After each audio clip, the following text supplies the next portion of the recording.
Hello, loves, and welcome to Tea Time with Monica.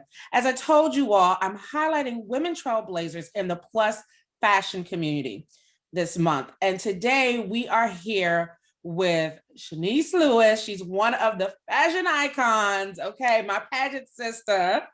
Let me tell you, I'm so excited to talk to her because I almost think like what I'm doing now kind of like I came from up under you because like we were both pageant girls.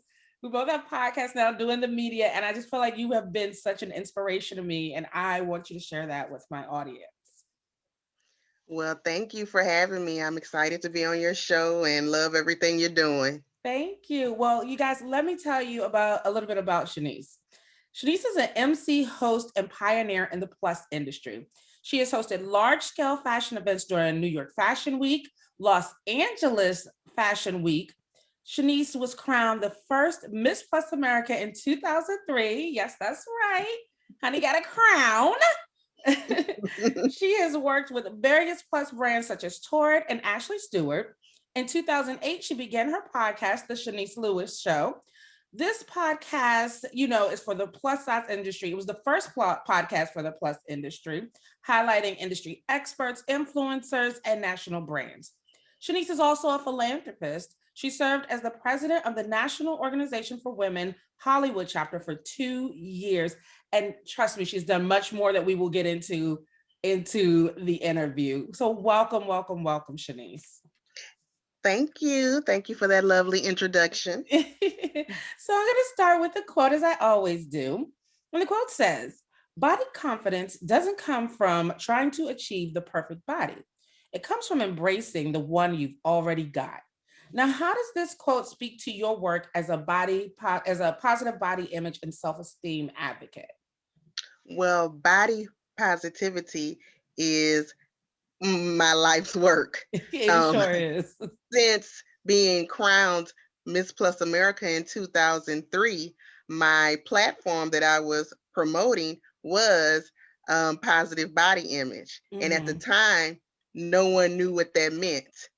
And so I had to explain what that meant while doing the work, being an advocate and promoting, positive body image. Today, Mm-hmm. everyone knows what positive body image and body positivity is because it's so mainstream now. Right. Um, but again, I've been doing this for 20 years. Yeah.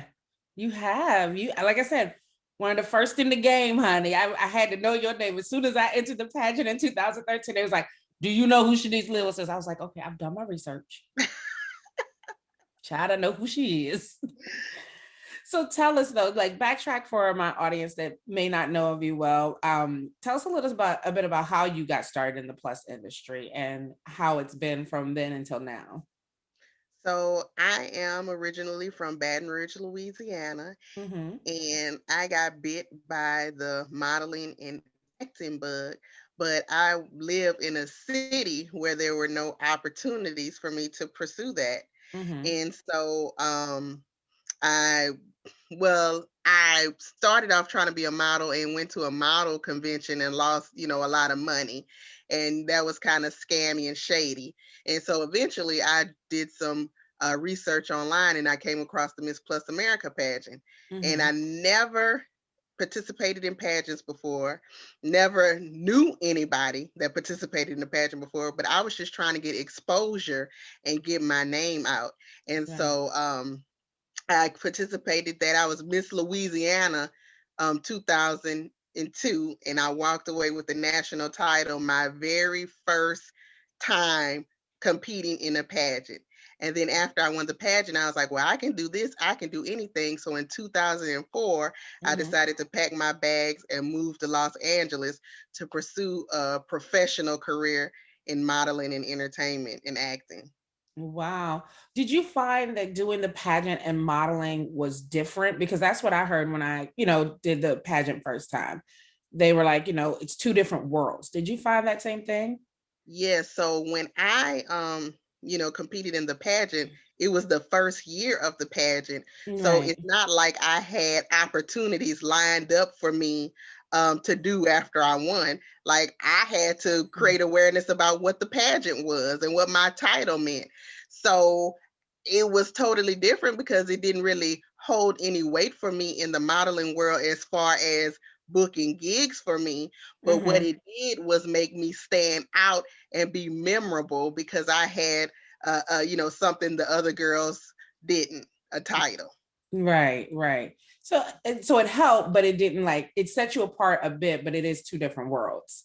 Yes, I had to still have some type of look, marketable look. Hmm. And even though I wasn't industry stats, I couldn't get signed by a modeling agency. I did freelance work. Mm. So can you tell my audience like what's the difference between the freelance and being signed with an agency?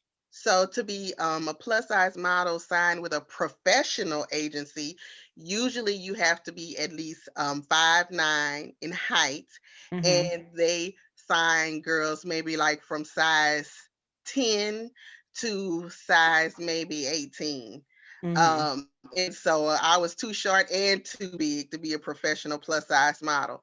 Now that was 20 years ago, so it might have loosened up a little bit, but not that much. Yeah. So today, when you see bigger girls doing things, they're mostly bloggers or influencers.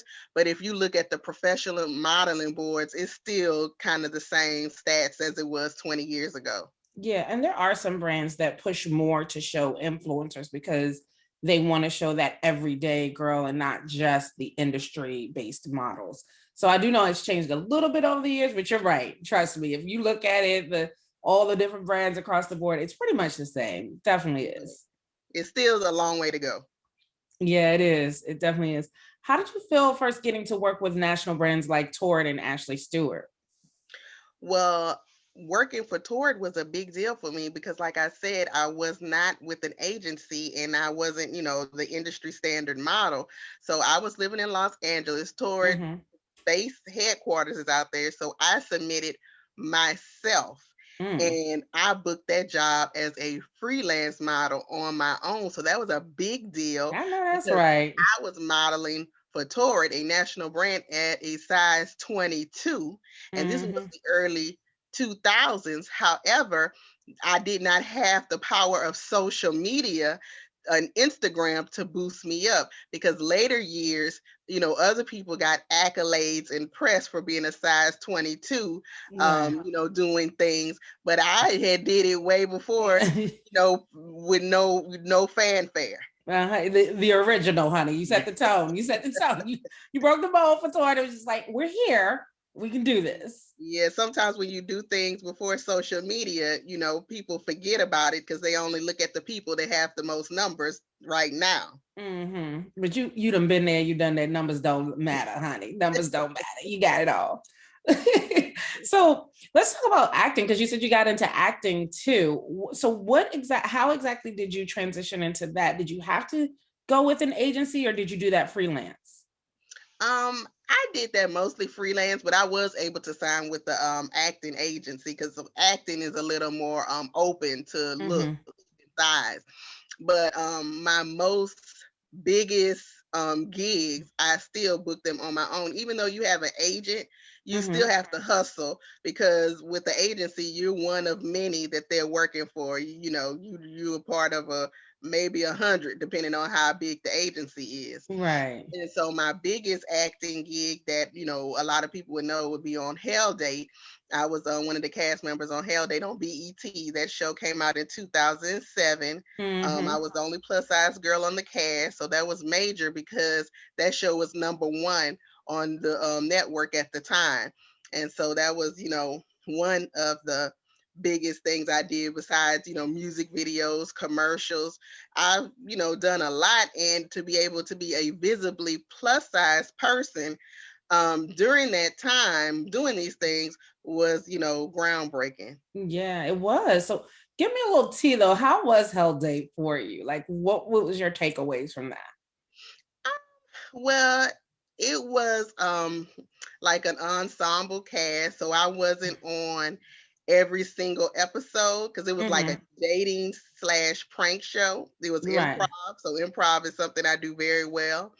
And so I had to fight to get my own episode uh, Really? because they promised it to me, but then they was gonna, I guess, let it slide if I didn't say something. So I had to fight to be the lead on one of the episodes, and people loved, my episode. So, whatever you do, when you're black or you're plus size, you always gotta have extra hoops to go through. No, you got to advocate for yourself, honey. Exactly. Yeah, so I mean, I saw in there that like when I was reading your bio, I was like, oh my gosh, like I've interviewed you before, but had no clue that you did, everything that you've done. It's a You lot. it's a lot, y'all. Trust me, you got to know my girl. I mean, you even were at Essence Festival interviewing, celebrities. How did you even get into that? Like, I'm sad we didn't get to have Essence Festival last year, and I'm pretty sure not this year due to COVID, but you've been there. What was that like? So I got that opportunity through my podcast Mm, because my podcast is with a network that I use to, facilitate the show. And at the time, the person that was the PR for that network um, took a liking to me and noticed that I did really professional interviews because there's a lot of podcasts out, but some people just be talking about anything, don't child, yes. it'd be a hot ghetto mess. So they were kind of impressed, with the quality of content that I put out. And Right, especially this was early because, I started my podcast in 2008. And so right. the network I was with became a sponsor for the Essence Festival because the Essence Festival recognized that podcasting was legitimate form of media. And so, that was an opportunity that came to me Mm-hmm. just with, who I was affiliated with. So I kind of went there as a spokesperson for the network I was with. And then I ended up doing the celebrity interviews for 5 years. And I only stopped because then I started hosting the natural hair show during the Mm-hmm. Essence Festival. So I just transitioned from, celebrity interviews to the natural hair community. Wow. So you just it just elevated you just even more, huh? Absolutely, because I say it's always good to be seen. So Right. I was out there doing celebrity interviews and getting opportunity, but I wasn't getting paid. I was just getting exposure because I was going there for my podcast. So when I do things for my own podcast, I mean, unless I pay myself, nobody else is. So Right. you just have to hustle and you have to be seen and do what you got to do to get your name out. Definitely. And you definitely have done that, honey. Got to put in my time. You child, you put it all the time. I'm like, shoot, let me get on with what she been doing. I'm like, I'm slacking over here. But it So looks like a lot because it's accumulated over 20 years. So, yes, I yeah. mean, if I ain't had but a paragraph after 20 years, I need to go stop and do something else. You're right about that. Just why you got to keep hustling and keep it moving. Exactly. Yeah. So let's talk about your philanthropy work with the National Women's Organization. What was that like? Because I noticed that you got the Love Your Body campaign started with them. So I moved to Los Angeles after I won the Miss Plus America title, and Hmm. I was promoting positive body image. And so a woman that had a plus size brand at the time that I was modeling for, she was an indie designer. She said, "Have you ever heard of the National Organization of Women?" And I said, "No." Why? And she was like, "Well, they have something called Love Your Body Day, and I think it would fit good with your brand and what you're trying to do." And I was like, "Oh, okay, thanks for that info. I'm gonna look them up." So, I went to the internet, Googled, and there was a chapter starting in Hollywood, Hmm. newly formed right around the time I was Googling. I mean, perfect for you, huh? I always find stuff at the beginning. So I went to their meeting and I introduced myself and I said, I'm Miss Plus America and I want to be involved with Love Your Body Day. I like to produce an event. I have Hmm. lots of ideas. And so they were newly formed. So they were happy to have me and happy to have someone that was willing to do stuff because people get in organizations and then they don't do anything. It's just I there. came I came to the table saying I wanted to produce an event. Mm-hmm. Now, I had no event experience, no event production experience. I didn't know what I was doing, but I was full of passion. And that's what it takes at the beginning, right? Being full of passion. Right. So I created Love Your Body. Well, I didn't create Love Your Body Day for the organization, but I created the event for my chapter. And Mm-hmm. so I produced that event for 6 years. And every Wow. year I had a celebrity host. I had national press. I was covered by Entertainment Tonight. I was covered by Inside of all of, I was in Los Angeles, so I was covered Yeah. by all of, everybody.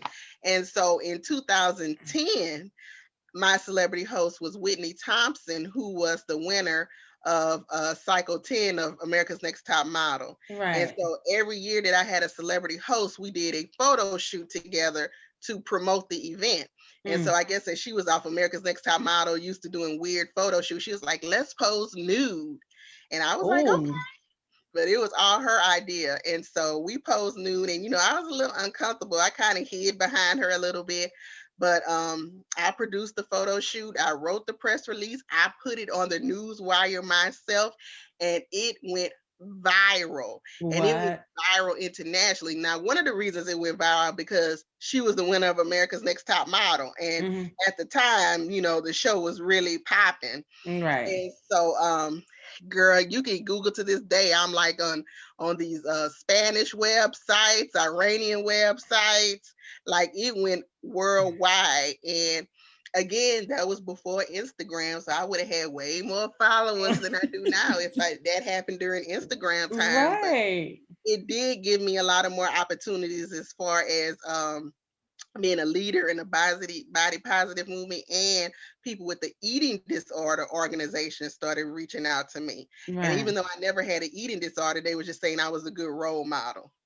Yeah, I mean, you are a good role model, and to come there with like no experience of an event, create it and have it be successful for 6 years, and then having a viral campaign of with you posing nude, that's just a testament to your work. Right, because the event was one thing, then creating a campaign and a photo shoot was another. So I was doing a whole bunch. And so that's why I stopped. I stopped after 6 years because I was making myself sick because I didn't really have a team to Mm. help me. And it was just too much. It was just a lot. So after 6 years, I said, I'm good. I'm good. I done did my time here. I done did my time. Right, I'm good. right. It's And it wasn't my personal, like I created and produced it, but it was under the organization. organization. So that comes with a lot of stuff too about, Right. what you can and can't do. Right, because it's a representation of them, even with Right, some of your vision. right. I mean, when we get back in and out of the Rona, can you teach a class? Because I know so many people coming up in the industry or that just want to do something that could learn from your skill set. Yes, people tell me that all the time. I need to have a workshop. I need to have Yes. classes, and I, I just never put it together. It's on the to-do list. Honey, we got time. We got to sit down now. It's the Rona. We got time, okay? It's on the to-do list. Honey, when you produce it, let me be there, okay? I will be there. I will be like, what you need? You need some help? Okay. So look, hold me to it. I'm gonna hold you to it too, because I'm gonna come back and ask you. I know I'm gonna see you Right. at some type of event. So what is it like seeing now what's going on in the plus industry for you? It's so much going on everywhere, like you said, with social media, with influencers, with models, with brands. What's your take on it all?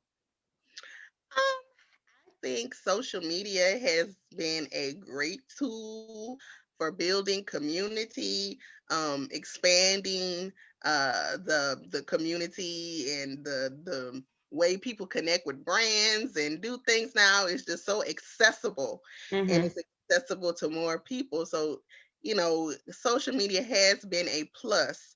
However, However, we got to get that butt in there. it has also been negative in some ways as well because um, people put on a pedestal those who have lots of followers, and it's like the number of followers should not determine the person's work, because sometimes people get a lot of followers for doing negative things, and people get a lot of followers for twerking and stuff. That don't mean they doing anything productive or positive to move the movement forward. Mm-hmm. So it's a gift and a curse. Yeah.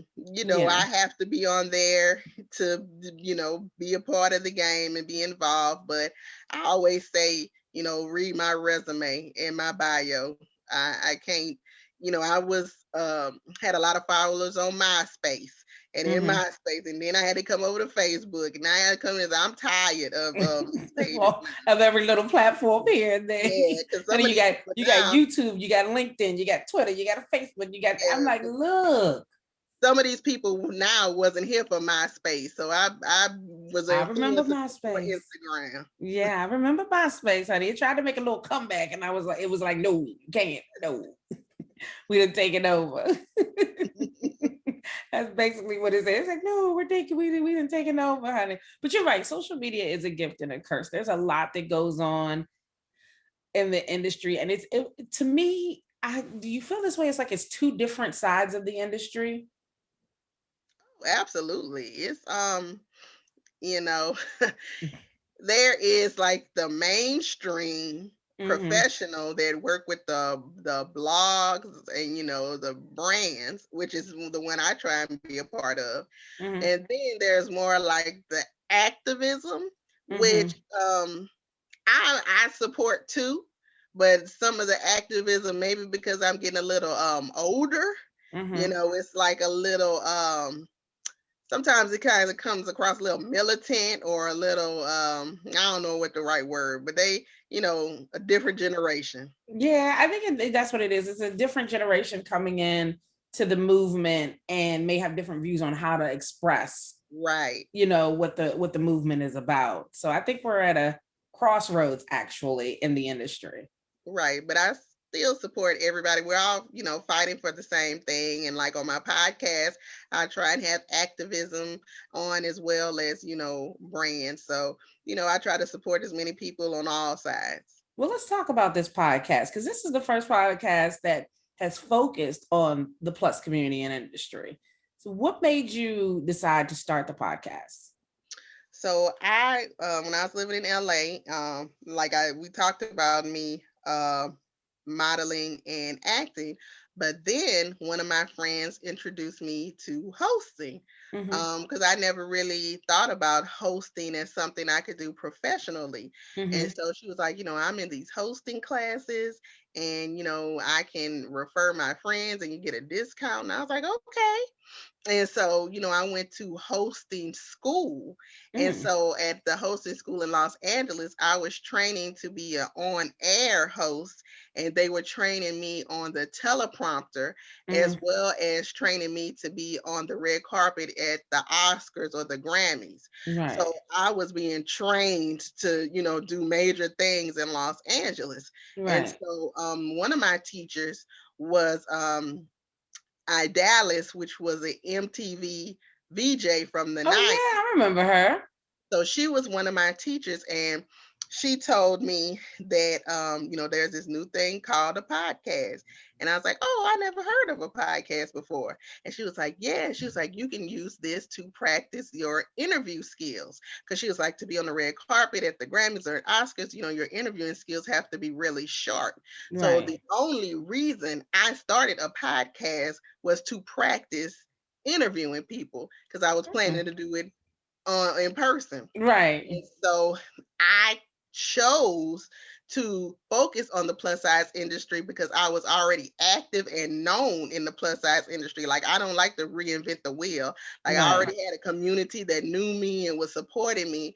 So Mm-hmm. like on my very first episode, it was 1,000 people listening on the very first one, just because they were familiar with me, and I was already had accomplishments and accolades in the plus community. So Right.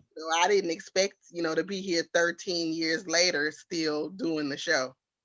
Well, you've done a great job highlighting the industry. And I think, prior to, like you said, the different social media platforms, it was just a good way to get it out there. And you've just continued it. And there's so much going on in the industry, new brands popping up, new influencers, new events. Don't you miss the events? Yeah, but I'm comfortable at home too. I just want to see a good sleigh. That's my problem. I like to get dressed up. But no, I think your podcast does a great job. Even you highlighted an event that, me and the executive producer of the show, Mickey, did, last 2 years ago now. I have to think it was in 2019. I want to say last year because 2020 was such a blink of an eye. But no, you even highlighted something, that I was a part of, hosting the fashion show at Fashion Center Pentagon City Mall in the DMV, which was like, was that a first, or where a mall was backing like plus size models? I don't know if it was the first, but I guess the first in your area. Yeah, I think it was the first in the area, not the first like overall. But I think in the DMV area, it was like the first time it was really just focusing on plus size. And to know that you're highlighting things that are like either the first or just things that are groundbreaking in the industry is telling, because people need to know that. Not everybody knows all the ins and outs of what goes on. And also, I feel like my podcast is more of like a media outlet because, like you said, there's a lot of people doing amazing things in the plus industry, and they don't get, exposure. They don't get interviews. Like mainstream media is not running to interview us about these plus size fashion shows all the time. Right. So, for me to interview somebody, they, are super excited about it because everybody wants to be supported with what they're doing. Yeah, they do. And it takes a lot, I think, in the industry, especially if you're first starting out after all these years and there's so much there and you're trying to set yourself apart. That exposure is just one more, great thing to add to what you're doing. Absolutely. I'm big on exposure. You have to, if you're out of sight, you're out of mind. You're just giving us all the little tidbits, honey. You got to hustle hard.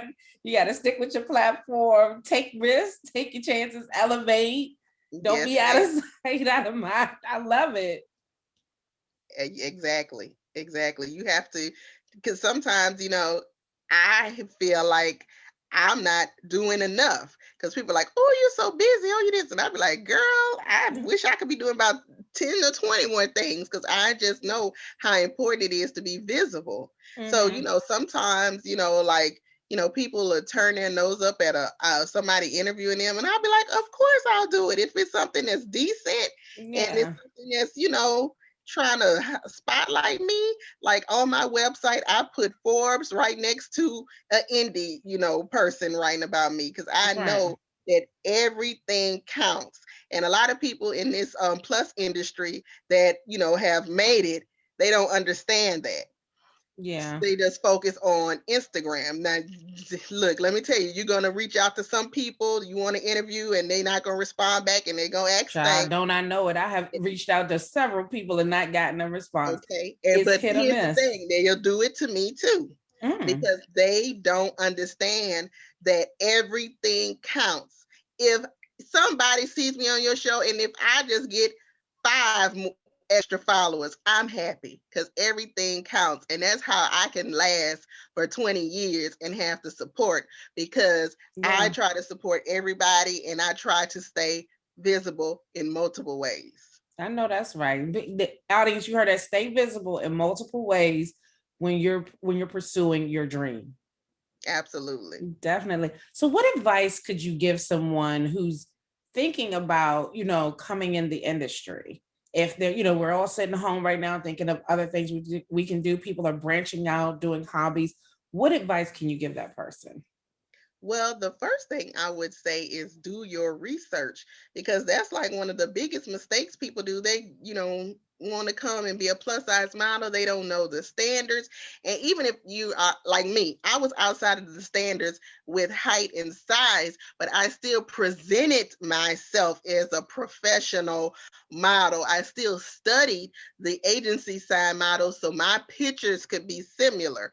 And so I could still market myself the same way. Right. So, people say they want to be a plus size model, and then they come out, with a thong and, busting it open on the camera and have an OnlyFans page. Where if you want to build your brand that way, that's great. People making good money, twerking it and dipping it low. But that is not what the mainstream plus size modeling consists of. And that's, you're not going to work with major brands that way. So you have to do your research to make sure you are doing things proper protocol. Yeah. Well, see, audience, look, you learning from one of the pioneers here, honey. She's been here, she's been in the game, she knows the in and outs. And it hasn't, honestly, even though there has been changes, the mainstream, like you said, the baseline has not changed much. There are standards that we still have to follow. Right, because a lot of people want to work with Lane Bryant and Ashley Stewart. Lane Bryant and Ashley Stewart are mainstream and on the conservative side. Right. So, I mean, you can do lingerie, don't get me wrong, you can do a swimsuit, but it has to be in a tasteful way, like a fashion model, not like you trying to get likes from men. Definitely, definitely. You got to know what you're doing, push your brand a certain way. Do you ever consider like rebranding a bad thing for people? Because some people, rebrand over and over and over again.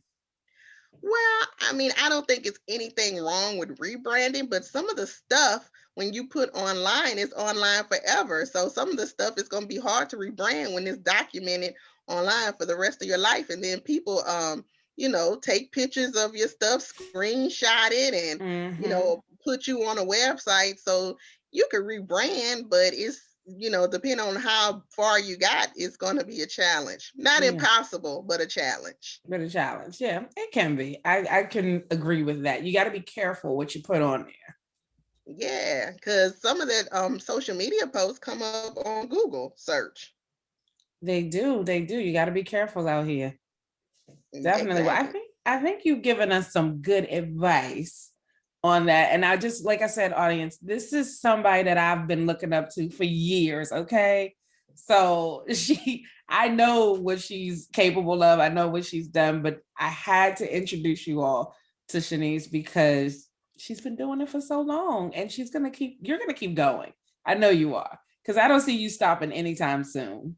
And look, I have to say, sometimes people put me in the icon or a legend category, and I say, well, I started when I was in college, so I'm not that old. I'm 20 years, but I haven't made it to senior citizen yet. I'm still young. I know that's right.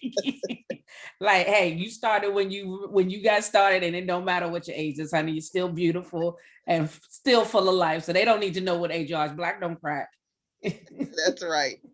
Can you tell my audience where they can follow you though and get to know you better? And please listen to the podcast. Yes. So it's easy to find me on social media because everything is in my government name. So I am Chenese Lewis everywhere. The hardest thing is just having to spell my name because it starts with the C. So Chenese, Lewis, Lewis. So I'm on Twitter, Facebook. I'm on Instagram, of course. Those are the most three I'm active on, but I'm everywhere. You could go to my website, CheneseLewis.com. And there is a link to my podcast on my main website, but I also have a separate website dedicated to the podcast, which is CheneseLewisShow.com.